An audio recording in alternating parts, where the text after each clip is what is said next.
क्या हुआ था कि एक बार जब गुरु के घर पर सुदामा और कृष्ण थे, तब वहां पर सांदीपनि जी के यहाँ एक बूढ़ी माँ उज्जैन महाकाल मंदिर में भीख मांगती थी। एक बूढ़ी माँ आज दिन भर में उसे भीख में एक मुट्ठी चने उसे मिले थे। वो चने पोटरी में बांधकर बूढ़ी माँ घर लाई, सोची कल खाऊंगी, आज नहीं खाती। रात को चोर आए, चोरों ने देखा कि पोटरी बंधी है। अच्छा, चोरों को लगा कि भिखारियों के पास कुछ तो होता ही है, ये पोटरी पे कुछ माल होगा, तो वो लेके भागा। चोर जब भागा तो बूढ़ी माँ उठ के बैठ गई और उसने कहा कि मुझे दिन भर में चने मिले एक मुट्ठी, वो भी चोर चुरा कर ले गया। चोर को श्राप दे दिया कि यदि मैंने महाकाल की पूजा की हो और भक्ति की हो तो जो मेरे चने को खाएगा वो सदा सदा के लिए गरीब हो जाएगा। चोर के हाथ से वो पोटरी गिर गई। कहाँ गिर गई? बोले सांदीपनि जी के आश्रम में द्वार के सामने गिर गई। सुबह जल्दी सांदीपनि की पत्नी गुरु माता उठकर जा रही थी तो उन्होंने पोटरी पर चने देखे। उनको लगा कि ये किसी विद्यार्थी के चने गिर गए होंगे, क्योंकि वहां बहुत सारे विद्यार्थी रहा करते थे पढ़ने के लिए।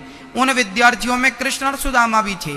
संयोग देखना कि वही पोटरी माँ ने संभाल के रखी, और जब आज कृष्ण और सुदामा लकड़ी लेने जंगल जाने लगे तो वही पोटरी कृष्ण को थमा दिया गुरु माँ ने कि बेटा जब तुम्हें भूख लगे तो ये चने तुम खा लेना।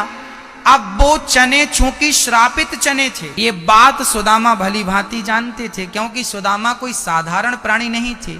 हाँ, इंद्रियार्थेषु प्रशांत आत्मा जितेंद्रिय, सब कुछ जानने वाले सुदामा। आज वो चने सुदामा ने देखे कि कृष्ण खाएगा, कहीं ये जीवन भर के लिए गरीब ना हो जाए, इसलिए कृष्ण के चने सुदामा खाने लगे। सुदामा चने खाने लगे। कुछ लोग कहते हैं कृष्ण के चने चुराकर खा लिया सुदामा ने, इसलिए गरीब हो गए। अरे भाई, सुदामा ने चने खाए जरूर थे, पर खाने के पीछे उद्देश्य चोरी नहीं थी। उद्देश्य तो ये था कि मैं गरीब बनूं तो बनूं, मेरा मित्र गरीब ना हो। ये मित्रता सुदामा की थी।